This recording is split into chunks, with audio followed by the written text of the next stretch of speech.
Gnosis.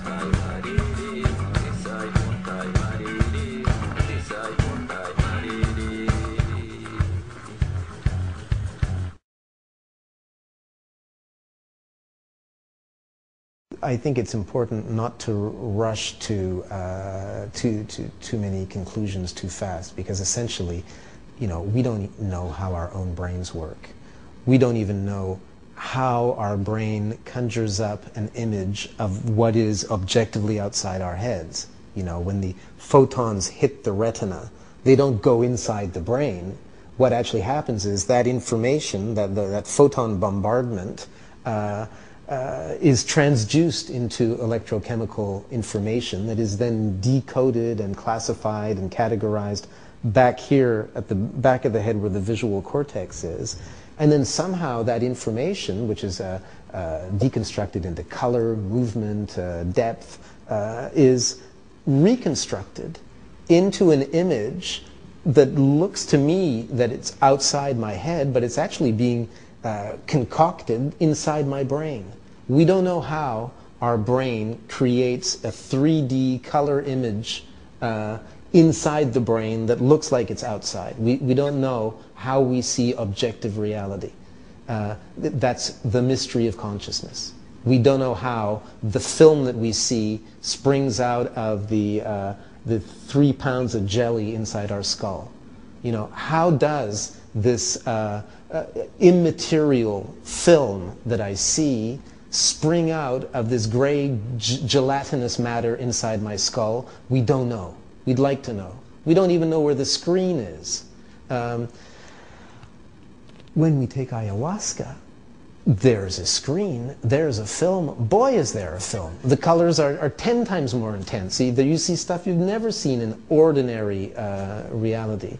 But meanwhile, there's no objective outside, there's no photons bombarding your retina. We have even less idea of what's going on inside our brains when we are hallucinating. Now, it is a suggestion of Fritz Albert Popp, who studies biophotons. The biophotons are coherent, ultra-weak light emissions that are generated, emitted, but also picked up by DNA molecules inside living cells. This is somewhat marginal science because the evidence is necessarily indirect. In other words, if you open up a cell, open up the nucleus, thereby killing the cell, and extract the DNA molecule from the now dead cell, it no longer emits light. So you cannot observe directly DNA molecules emitting photons. However, you can measure the photon emission, and you can deduce by indirect and mathematical means that it's coming from the DNA. So biophoton emission by DNA molecules remains a subject where more research is needed.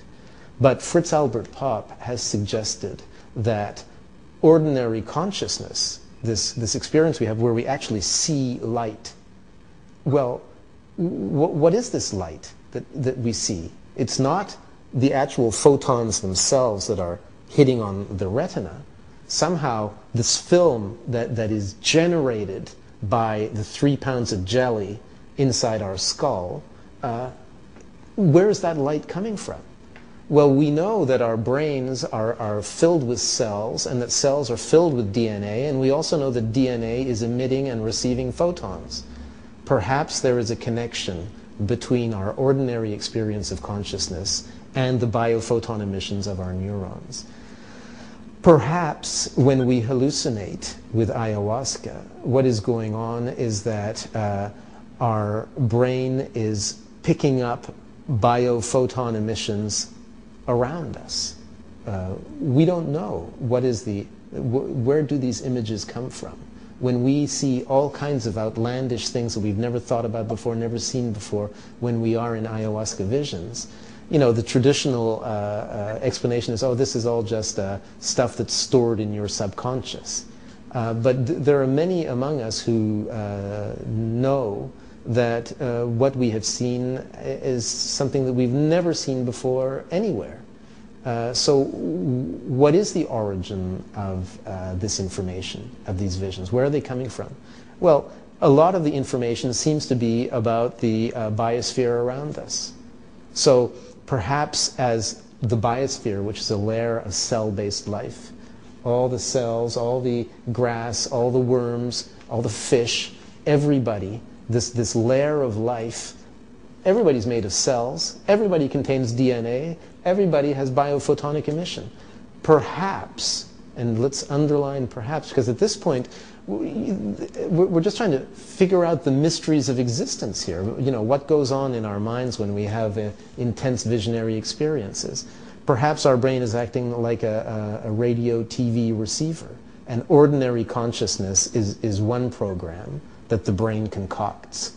But then when you modify the consciousness, you're turning the channel and picking up biospheric television.